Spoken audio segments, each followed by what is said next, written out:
Dulu pada awalnya mereka sama penawarannya dengan fintech lending yang terdaftar di OJK melalui aplikasi di Google Play Store.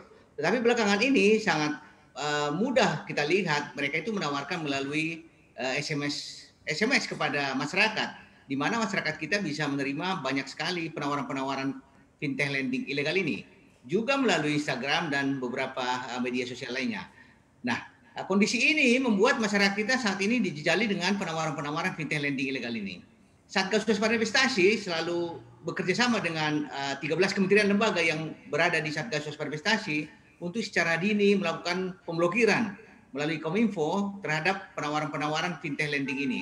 Namun demikian, masalah yang terjadi adalah saat ini sangat mudah masyarakat pelaku ini untuk membuat kembali aplikasi atau menawarkan melalui situs web, juga SMS dan media sosial lainnya. Sehingga yang perlu kami respon adalah pengetahuan masyarakat tentang fintech lending ilegal ini. Karena ini kami lihat seperti supply demand sebenarnya. Jadi kita sangat sulit untuk mengatasi bagaimana pelaku ini membuat aplikasi atau mengirim SMS kepada para masyarakat kita. Tetapi yang mungkin bisa kita pengaruhi adalah dari sisi masyarakatnya, dari demand-nya. Karena kami yakin bahwa semakin terdidik masyarakat kita, semakin banyak masyarakat kita yang mengetahui mengenai bahayanya fintech lending ilegal ini, akan semakin banyak masyarakat kita yang tidak mau akses kepada fintech lending ilegal.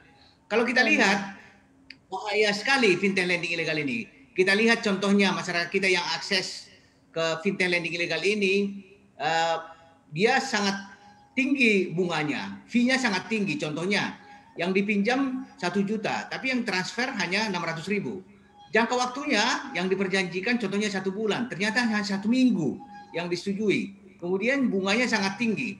Nah, yang menjadi masalah lagi adalah bahwa fintech lending ilegal ini selalu meminta peminjam untuk mengizinkan mengakses semua kontak yang ada di HP atau data-data yang di HP.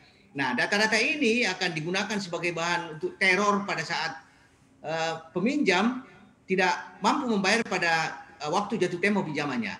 Nah, yang menjadi masalah kita adalah masyarakat kita yang meminjam di fintech lending ilegal ini sangat mudah untuk menyetujui akses kepada kontak HP yang ada di dalam HP-nya.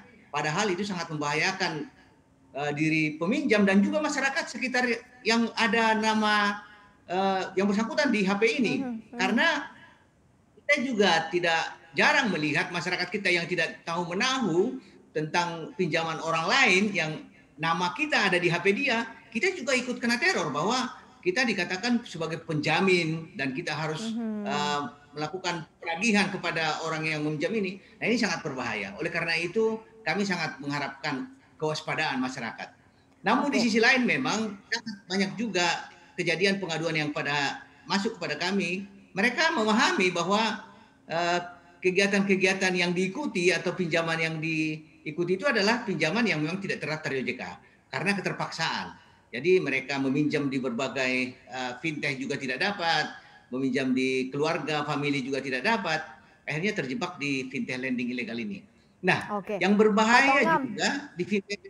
Pak Tongam, kalau saya potong dulu nih sedikit nih ya. Kalau kita lihat dari profil teman-teman atau masyarakat yang biasanya terjerat fintech lending atau kena terhadap investasi atau fintech bodong ini, biasanya masyarakat yang seperti apa sih? Artinya dari sisi usia gitu ya, apakah mereka masih anak-anak yang muda-muda atau mungkin sudah dewasa muda atau sudah agak berusia, atau mungkin dari sisi letak geografis biasanya mereka yang di daerah cenderung lebih banyak terkena begitu ya daripada yang di perkotaan, atau seperti apa nih Pak Tongam?